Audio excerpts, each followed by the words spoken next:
बोल जयकारा बोल मेरे श्री गुरु महाराज की जय। श्री अमर ज्योति दर्शन ग्रंथ श्री संत नगर मकराना। ये स्थान श्री तृतीय पातशाही जी महाराज के समय लिया गया था। यहाँ पर संगमरमर की खानें थी। श्री अनंतपुर दरबार के श्री मंदिरों में निर्माण कार्य के लिए उपयोग होने वाला सारा संगमरमर मकराना से ही जाता था। आप साधु वेश में श्री आज्ञा से सन 1965 और सन 1967 में यहाँ का सब हिसाब किताब देखने गए।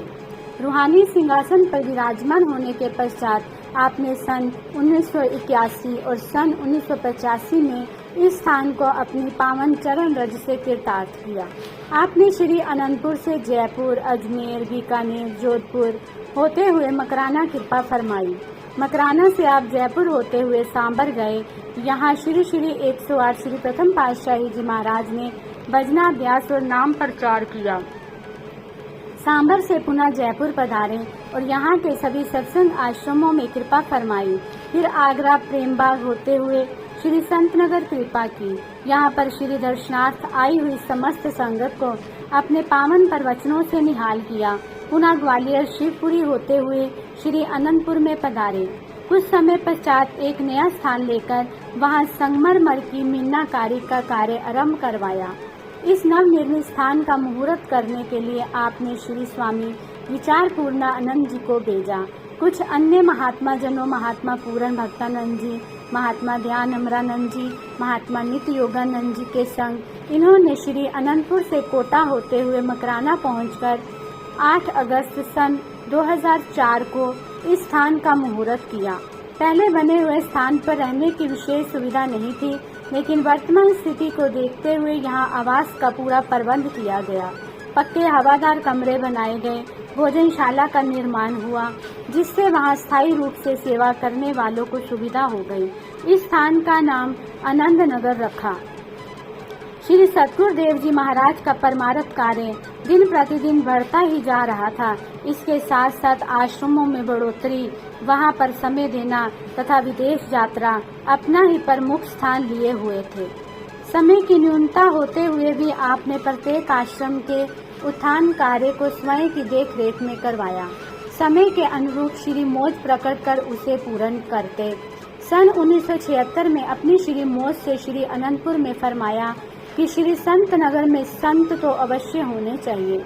उस समय यहाँ अधिकतर गुरुमुख भगत वेश में ही थे। आपने वहाँ के प्रबंधक भगत भगवान दास जी तथा भगत वैद्यनाथ जी को बुलाकर साधु वेश प्रदान किया। उनका नाम महात्मा अनमोल ध्यानानंद जी तथा महात्मा अनमोल विचारानंद जी रखा। उन्हें श्री संत नगर में अपनी अपनी सेवा पर जाने के लिए श्री आज्ञा दी। साधु वेश समागम। महाप्रभु जी के श्री चरणों में कुछ वर्षों पश्चात प्रबंधक महात्मा अनमोल ध्यानानंद जी ने विनय की कि महाराज, श्री अनंतपुर में जब गुरुमुखों को साधु वेश मिलता है, उस समय वह उत्सव पर्व के समान आनंद और खुशियाँ लुटाता है। उस समय श्री तृतीय पातशाही जी महाराज की पुरातन स्मृतियाँ, अलौकिक लीलाएं वर्तमान में मुखरित हो उठती हैं। हमारी भी यही अभिलाषा है कि श्री संत नगर में साधु वेश प्रदान कर महात्मा एवं बाइयों अर्थात साधु मंडली का नजारा उजागर करें। श्री वचन हुए, महात्मा जी, हम श्री परमहंस दयाल जी के आदेशानुसार यहाँ पर जिस समय जो कार्य करना होता है वही करते हैं। अवश्य ही आपकी मनोकामना पूर्ण होगी और निकट भविष्य में ये कार्य संपन्न होगा। इसके पश्चात समीप ही बने प्रेम नगर में कुछ गुरुमुखों को साथ लेकर गए। महापुरुषों को अपनी ही रचना और प्रेरणा सब गुरुमुखों को एक पंक्ति में खड़ा करके हरेक से पूछा कि आपके दिल में साधु वेश प्राप्त करने की चाहना है। सबने विनय की कि महाप्रभु, इसी वेश में ही सेवा करने और दर्शन की दिव्य लीलाओं का आनंद प्राप्त करने का संयोग मिला है। आपकी श्री आज्ञा शिरोधार्य है। पुनः आपने फरमाया, जब तक दिल में जबरदस्त ख्वाहिश किसी चीज को पाने के लिए नहीं होती, तो नीति के निधान अनुसार वह उसे प्राप्त नहीं कर सकता। श्री संत नगर में भी साधु मंडली बनेगी, परंतु उसके लिए समय अभी शेष है। महात्मा जी ने दंडवत प्रणाम कर क्षमा मांगी। और सब अपने श्री प्रभु जी के गुणानुवाद गाते हुए, सेवा और दर्शन करते हुए आनंदित होने लगे।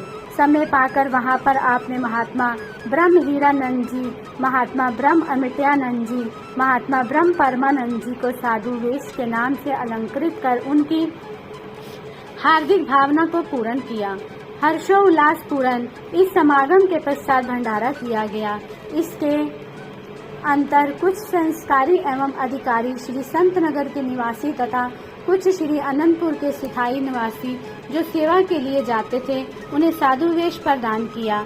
समय समय पर जब जब भी आप वहां पर साधु वेश की रचना रचाते तो ऐसा समय बंध जाता जैसे कि साधु वेश समागम का विशेष उत्सव मनाया जा रहा हो। हर बार अपूर्व खुशी और महा आनंद को पाकर दिव्य मस्ती की अनुभूति होती। महाप्रभु जी निराले ढंग से ही इसका सूत्रपात करते, श्री वचनों की निधि से मालामाल करते हुए फरमाते, साधु वेश धारण का क्या मकसद है? इस उद्देश्य को हर समय अपने सन्मुख रखना है। ये एक महान अर्थपूर्ण जीवन का ढंग है। निस्वार्थ प्रेम, निष्काम सेवा, परोपकार, सहनशीलता और क्षमा, इन गुणों का समावेश है। जैसा कि संत सहजोबाई जी अपनी वाणी में वर्णन करती है, दोहा, गुरु आज्ञा दृढ़ कर गहे, गुरुमत सहजो चाल, रोम रोम गुरु को रटे, सो शिष्य होए निहाल चुपाई। गुरु की आज्ञा दृढ़ कर गहियो, गुरु की आज्ञा में ही रहियो, गुरु आज्ञा बिन काज न कीजे, हानि होए तो होने दीजे। गुरु की आज्ञा विघ्न न कोई, गुरु की आज्ञा गुरुमुख सोई, गुरु की आज्ञा भक्ति बढ़ावे, गुरु की आज्ञा पार लंगावे, गुरु की आज्ञा सकल शिरोमन, गुरु की आज्ञा चले सो हरिजन, गुरु आज्ञा माने सो साधु, गुरु आज्ञा पद भेद अगाधु। अर्थात गुरुमुख को सदा सतगुरु की आज्ञा में दृढ़ रहना चाहिए। जैसे सतगुरु की मौज हो, गुरुमुख उसी के अनुसार ही चलता जाता है। गुरु की आज्ञा में सर्व समर्पण कर देता है और अपना जीवन धन्य बना लेता है। सेवक का यही वास्तविक धर्म है कि वह सतगुरु की आज्ञा को सर्वोपरि मानकर दृढ़ विश्वास रखकर अड़िग रहे। जिस कार्य में सतगुरु की आज्ञा सम्मिलित ना हो वह कभी भी ना करे। हानि लाभ कुछ भी हो उस तरफ ध्यान ही ना दे। सतगुरु की आज्ञा मानता ही भक्ति पथ पर अग्रसर करता है। सब विघ्न बाधाएं दूर हो जाती है। केवल सतगुरु की आज्ञा को ही सर्वस्व समझकर चलता जाए तो वही प्रभु प्राप्ति कर लेता है। वास्तव में साधु वेश प्राप्त करने का यही लक्ष्य है। वह अगाध भेद को पा लेता है, अर्थात अपनी आत्मा को परमात्मा से एकाकार कर लेता है। आपने पुनः फरमाया, जिस समय जिस आज्ञा का हुक्म हो जाए बस उसी को करने में तत्पर रहे। ये एक नुक्ता एवं सरल युक्ति है। आपने एक बार यहाँ पर कुछ गुरुमुखों को साधु वेश प्रदान किया, उसी समय ही श्री आज्ञा दी कि लंगर में जाकर सेवा करो, वहाँ पर मीठे चावल तथा बूंदी बनाओ। श्री आज्ञा पाकर वह लंगर में चले गए। बाहर गुरुमुखों ने नई साधु मंडली को देखकर आश्चर्य से पूछा कि ये क्या? पहले तो हमेशा मत्था टेककर अपने पत्र पुष्प भेंट किए जाते थे, साधु वेश का नामकरण कर उत्सव मनाया जाता था, और आज महाप्रभु जी ने ये नई लीला रचाई है। सबने यही उत्तर दिया कि श्री गुरु महाराज जी की इस इलाही मौज में क्या रहस्य छिपा है वह ही जाने। हमें सेवा का सौभाग्य मिला है, यही स्वर्ण अवसर ही हमारी निजी पूंजी है। आपके श्री चरणों में जब वह साधु मंडली पहुंची तो आपके हर्ष का ठिकाना न था। सचमुच ही वहाँ पर उपस्थित गुरुमुख भी प्रभु प्रसन्नता का दिव्य स्वरूप निहार रहे थे। ढोलक मंजीरे बजाकर प्रभु महिमा के गीत गाकर सबने इस समागम को अद्वितीय बना दिया। आपने वहाँ के प्रबंधक महात्मा विचार दर्शनानंद जी और प्रबंधक भाई शीतल भक्तियानंद जी को फरमाया कि आज हम अंतर हृदय से प्रसन्न है कि सचमुच ही श्री दरबार में आए हुए संस्कारी अधिकारी गुरुमुख सेवक हैं। श्री आज्ञा में तत्पर तो सब साधु ही हैं, लेकिन जिनको साधु वेश मिला है उन पर विशेष कृपा बरसती है। महात्मा भाइयों एवं गुरुमुखों ने हर्षो उल्लास के इस समागम की बधाइयां देते हुए आभार प्रकट किया।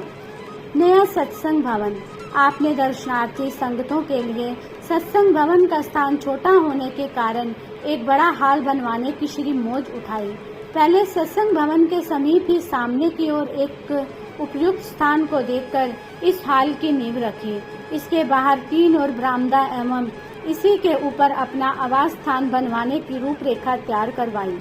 चाहे इस दर्शन हॉल के अंदर सारी संगत नहीं बैठ सकती, फिर भी बाहर बरामदे तथा खुले आंगन में बैठे हुए श्री दर्शन का लाभ सभी को प्राप्त हो जाता है। कारण ये है कि काफी समय से श्री संत नगर में महात्मा जन एवं बाई जन की संगतों एवं अन्य गुरुमुख प्रेमियों को बारी बारी से अनुमति कार्ड प्रदान कर आज्ञा दी जाती है। एक बार में लगभग 2,500-3 हजार प्रेमी जन श्री दर्शनों से लाभान्वित होते हैं और उन्हें श्री चरणों की समीपता एवं मत्था टेकने का सुअवसर मिलता है।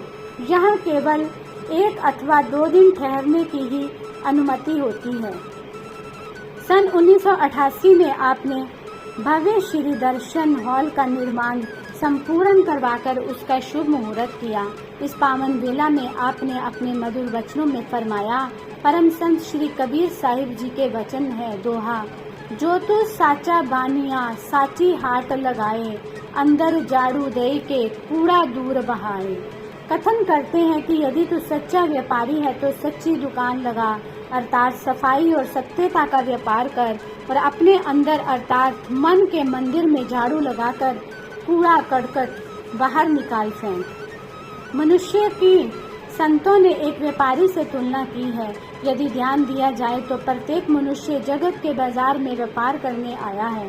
हर प्राणी किसी न किसी वस्तु का व्यापार कर रहा है। वह कुछ दे रहा है और उसके बदले में कुछ न कुछ ले रहा है। सचमुच चाहे किसी कोटि का हो, वह यही चाहता है कि लाभ का सौदा करूं। घाटा या हानि कोई नहीं उठाना चाहता। विचार ये करना है कि जब सभी लाभ लेने के इच्छुक है तो क्या सचमुच उन्हें लाभ भी हो रहा है या नहीं। सीधी सी बात है। जिससे इस प्रश्न का उत्तर मिल सकता है वह ये है कि जिसे लाभ मिलता है उसे सुख व खुशी मिलती है।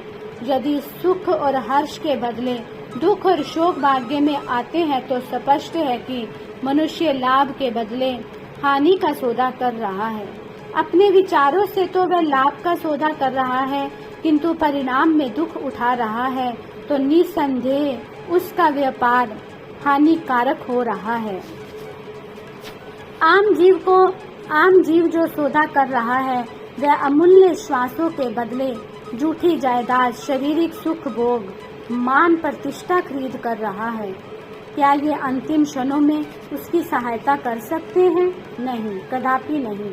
तो फिर इसकी प्रीति क्यों कर लाभकारी हुई? संसारियों और गुरुमुखों में क्या अंतर है? गुरुमुख और विचारवान वह है जो ये देखकर कि संसार में चारों ओर झूठ का ही धंधा हो रहा है, झूठ से किनारा करके सच्चा सौदा करने की इच्छा से संत सतगुरु की शरण में आते हैं। वे जीवन के अमूल्य श्वास खर्च करके भक्ति की कमाई करते हैं। अतएव महापुरुषों का कथन है कि धन वह संचित करो जो यथार्थ हो और परलोक में सहायक हो, जो नित्य सुख और अमर शांति प्रदान करे। इसके पश्चात श्री गुरु महिमा के भजन गाए गए तथा प्रसाद बांटा गया। श्री वचन हुए। सब गुरुमुखों को सत्संग एवं श्री दर्शन का भरपूर लाभ मिल गया है। सब अपने अपने घरों में जाकर श्री आरती, पूजा, सेवा, सत्संग, सुमिरन, ध्यान करते हुए जीवन का लाभ उठाएं। अपने घरों के समीप अथवा दूर, यहाँ कहीं भी कोई भी अनंतपुर दरबार की कुटिया हो, वहाँ पर संसारिक कामों से समय निकालकर अवश्य ही सेवा सत्संग का लाभ उठाएं। इसी में ही मानव जन्म के लक्ष्य की प्राप्ति होगी। इसी दर्शन हॉल में कितनी ही बार श्री मुख पर वचनों से गुरुमुखों को कृतार्थ किया। श्री संत नगर में दर्शनार्थी गुरुमुख प्रेमियों और जिज्ञासुओं को श्री दर्शन का इतना आकर्षण होता कि जैसे ही महाप्रभु जी का यहाँ आगमन होता और प्रस्थान तक भीड़ ही लगी रहती। अनुमति पत्र चाहे 2000 संगत के लिए हो, परंतु जैसे तैसे कर 3000 संगत पहुँच ही जाती और यही कहती कि प्रभु जी हमें घर में चैन ही नहीं लेने देते थे। इससे हमारा क्या दोष। जब प्रबंधक महात्मा जी ने श्री चरणों में ये विनय की कि प्रभु, हमें तो इनके मुख से यही सुनने को मिलता है कि प्रभु जी हमें घर में चैन नहीं लेने देते, इससे हमारा क्या दोष।